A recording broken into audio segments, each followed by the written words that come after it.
I tried to warn you all. I tried to plead with you. I tried to reason that it made no sense that Paddy Pimblett was a minus 235 favorite and that Gaethje was going to win this fight. And yet you all, in my comment section, trashed me. You called me a heretic. You said that I'm just a stupid kid that doesn't know what he's talking about and that I should take off my beanie. Here's the thing, man. If you're not a casual and you're not a dumbass that likes to hop on the bandwagon, you knew that Justin Gaethje was going to win this fight. I knew it. And him being an underdog for this, it made no sense. And I've said this before and I'll say it again. Gaethje, the past 7 years of his career, he has fought nothing but the most ruthless, most elite killers at 155. Paddy Pimblett has not fought that. Paddy Pimblett fought Justin Gaethje, who was compromised with staph infection on his neck, probably disoriented with all these weird medications he's been taking. He looked off. He looked slow, he looked sluggish, he looked lethargic. Like something was wrong with Justin Gaethje last night, and yet he still won. Because Paddy's striking is terrible. His defense is terrible. He's got the chin. He's got a granite fucking chin. That's his best attribute. His grappling didn't work. Gaethje's takedown defense, a lot better than all these other guys he's faced. Gaethje wasn't going to shoot a takedown like Bobby Green and get caught in some triangle. It was never going to happen, you know? Gaethje fighting Oliveira and Khabib, and you want to equate that Paddy's grappling is going to be, you know, similar to that. It was never going to happen. And we have to acknowledge the Dana White privilege that Paddy Pimblett has. It is a blessing and a curse. It is a double-edged sword. When you have Dana White privilege, you can fight once a year like Paddy did and get these easy matchups. Tony Ferguson, Bobby Green, Michael Chandler, the easiest matchups that he got for him to even be number 5th in the world. But now, the other side of the sword is that because he is number 5, there's nowhere else for him to run. He didn't naturally progress like all these other guys normally. Peyton Talbot also has Dana White privilege, and I'm scared for Peyton Talbot in the future as well. But for Paddy, if we're looking at lightweight, he's probably not going to fight anybody up, right? He's going to fight somebody beneath him, probably a newcomer. And we're looking at the rankings. You know, some of these new guys, Fares Ziam, Manuel Torres, Rufi. Rufi's got a fight coming up with Fiziev. But they might do the winner of Fiziev and Rufi up against Paddy. Paddy loses these matchups. If BSD and Paddy were to fight, I know BSD has some stinkers in the past, but I'm going to pick BSD. I just am. Mateusz Gamrot, that would actually be good. Do Pimblett versus Gamrot. Grappler versus grappler. I'm going to pick Gamrot. Hooker, I'm like, Paddy loses these matchups, but now he's stuck. There's nowhere for him to run. The walls have completely closed in. And I do believe that Paddy Pimblett, he will probably not win a fight again unless it's another easy, unpredictable matchup that happens out of nowhere. But I'm just not seeing those matchups right now.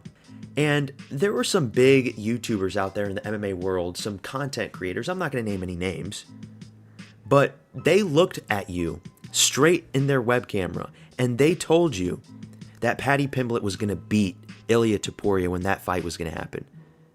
And they weren't trolling. They genuinely believed it. They said, yeah, Paddy can beat Ilia. How would that even happen? From what we saw last night,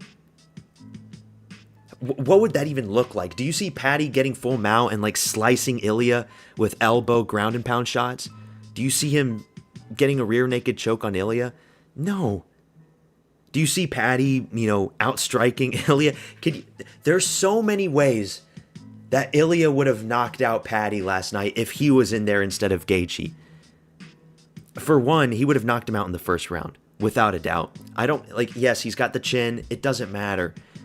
Ilia is a relentless fighter Whereas Gaethje, he could have finished off Paddy in the first round. He just wasn't proactive. And you go and rewatch the press conference. Gaethje was kind of surprised. Like, I don't know what hurt him. So, I was confused. But he should have just kept on the ground and pound. But he let Paddy get back up. I don't know. He hurt Paddy so many times in that fight. And he just let him go. And I was worried for Gaethje as well. It was a great fight. It was a slugfest. It was a weird fight. And I've said before, like, Gaethje was off, but Paddy didn't look off. He just looked like Paddy. He's always been that guy. He was never that good. He was never that good. He was never elite. It's just brainwashing, conditioning on the human mind that you look at his undefeated record in the UFC, and all of these casuals and bookies saw this, and they see Gaethje with, a battle-hardened veteran with losses in his career, and they say, yeah, this guy is undefeated for a reason. He's just going to walk through Gaethje. No, dude. It was never going to happen, and people need to acknowledge that. People need to stop disrespecting Gaethje, and, I will disrespect Gaethje when the Ilya fight happens, because I'm just going to say right now, I'm picking Ilya for round 1 knockout. Gaethje's only going to be older.